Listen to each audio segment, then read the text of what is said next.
Tuesday, November 16th, and the GOP in Wyoming has voted to not recognize Liz Cheney as a Republican.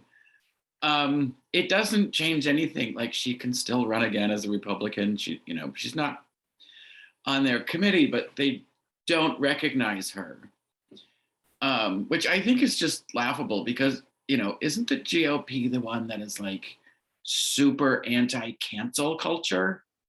But because she isn't falling in line and just completely bowing down to Trump and his cult, they basically want to kick her out of the party.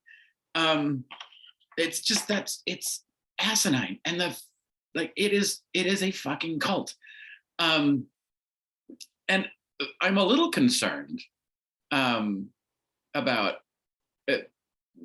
people like her and Adam Kinzinger, who's not going to run again, and the whole GOP being lost to the Trump cult, because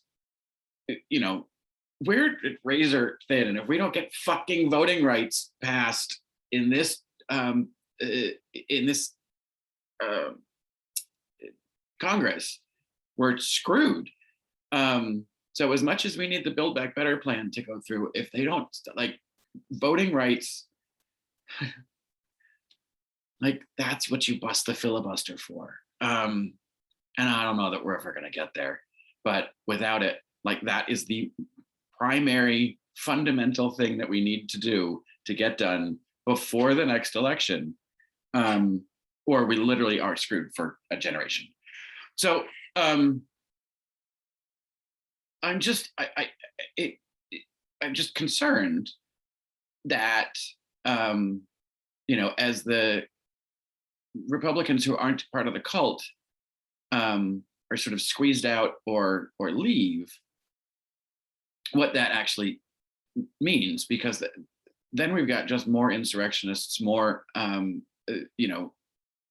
anti-American patriots running the country, which is just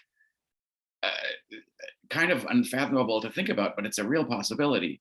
And so I'm wondering, where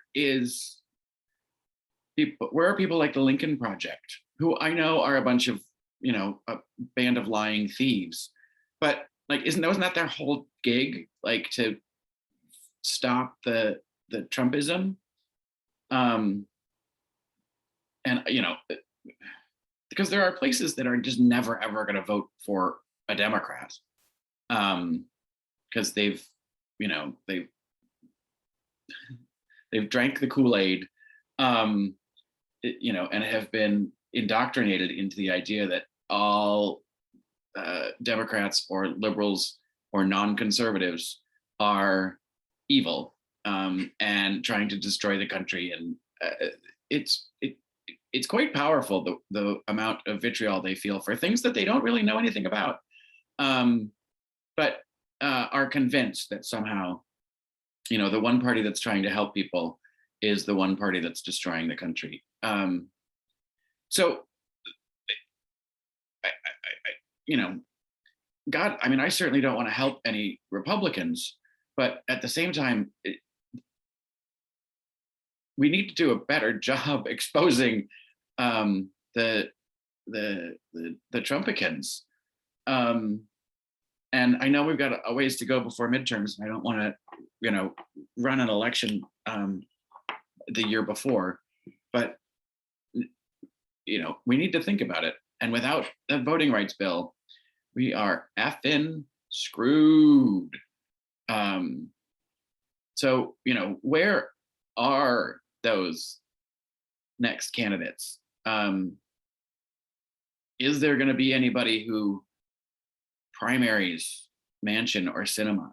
And if so, what's their viability, and where are they now? Those kinds of things need to be. I don't even know if Manchin and Sinema are up for re-election in 2022. But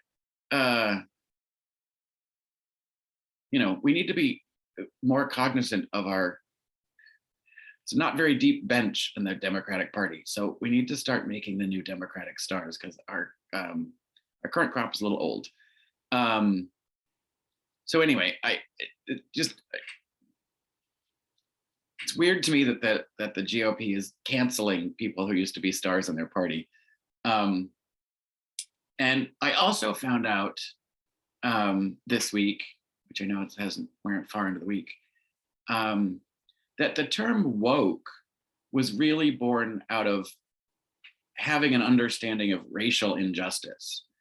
And, you know, I've been using it like all of the, you know, the dum-dums who just try to use it as an insult to mean, you know, just a greater understanding, you know, the ability to have empathy for anyone, which I don't think is correct. So I apologize for any of my misuse of the word woke in my rants against anything going on with the GOP or Ms. McCain, but I unfortunately adapted their definition, which, go figure, the GOP got something wrong and then popularized it